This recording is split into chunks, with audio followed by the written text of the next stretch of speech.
کرپسون میگودی نه. میرزا ولیف در دهه حد شهر ناحیه کوهستان مسجا 40 سال باز باغپروری میکند. او این کسب را از پدر و بابایانش به میراث گرفته است. به نقل این باغپرور هرچند در زمان شوروی نمیتوانست خواجگی دهقانیش را مستقلانه پیش برد، ولی در 10 ساله اخیر توانسته است مساحت باغش را وسیع‌تر نماید و حاصل سیب‌هایش را پربار سازد. حالا با افتخار میگوید که از همین ناحیه دوردست تاجران سیب‌هایش را آمده میخرند و به چند شهر و ناحیه تاجیکستان و همسایه کشورها میبرند. ما همه زمینای ویرونه رو دیوال کردیم، نقد استفاده بردیم، باغ کردیم. من اویلای کلونم هیمو هم ما زندگی ما مثال 10-15 نفر باشیم در همین زمین نو میخوریم. میرزا ولیف در این باغ 6 نوع سیب را پرورش میکند و به غیر از این برای چارواهایش از زمین علف و خاشاک میگیرد. هرچند در این منطقه بلندکوی تاجیکستان دسترسی به آب پالایزی دشوار است، آنها توانستند آب را تا به باغشان آرند و در چندین گکتر زمین میوه های خوش‌طعم و سیراب را سال به سال زیاد نمایند.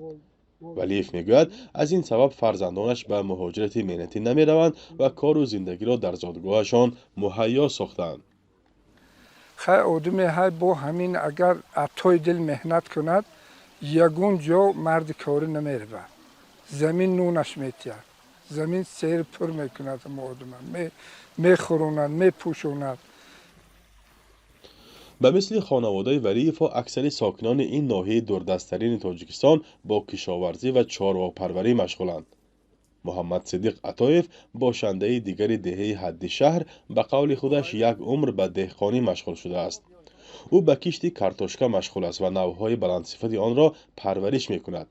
مثل سیب‌های میرزا ولیف، کارتوشکاهای محمد صدیق عطایف را حتی به نمایشگاه‌های محصولات کشاورزی می‌گذارند.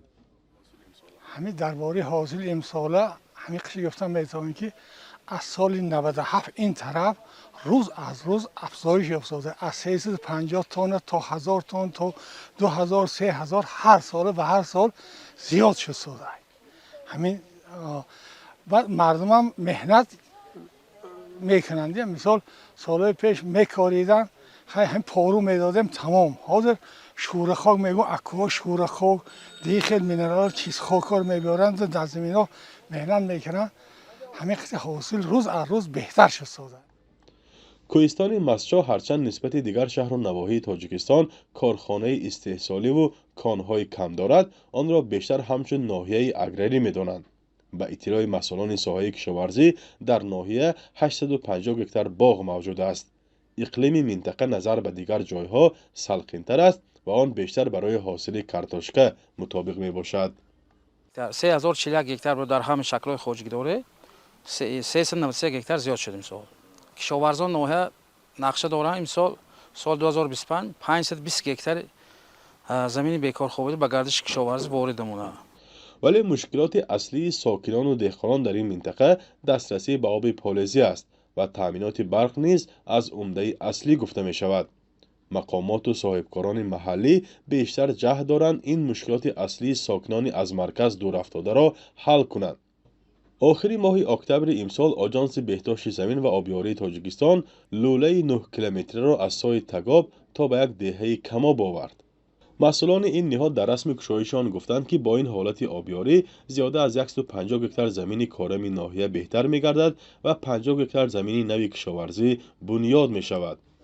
البته این ما احتیاجمند هستیم. احتیاجمند برای آنکه احتیاجمند می که حاضر خودتون میدونید بسیارتری اهالی و مرگ کاری رفتاده. ما در اینجا جایهای کاری بنیاد کرد. ناحیه کوهستان مسجا حدود 30,000 اهالی دارد و یکی از منطقه‌های دانسته می‌شود که مردمانش کمتر به مهاجرت مهنتی می‌روند. برای مثال نظر به همین دوره سال قبلی قریب 1 برابر ساکنانش کمتر به جستجوی کار بیرون از کشور رفتند. طبق آمار رسمی در 9 ماهه سال 2023 اگر از حساب باشندگان کوهستان مسجا 3600 نفر مهاجر مهنتی شده باشند، این عدد در همین دوره سال 2024 حدود 1900 نفر گردیده است. مردم بومی میگویند اگر برای بیشتر کردن زمین‌های کشاورزی و چارواداری دولت و حکومت امکان فراهم آورد و راه ماشینگرد ناحیه را تعمیر سازد، این روند باز کاهش خواهد یافت. فرزان محمدی، رادیوی آزادی، ناحیه کوهستان مستشاه.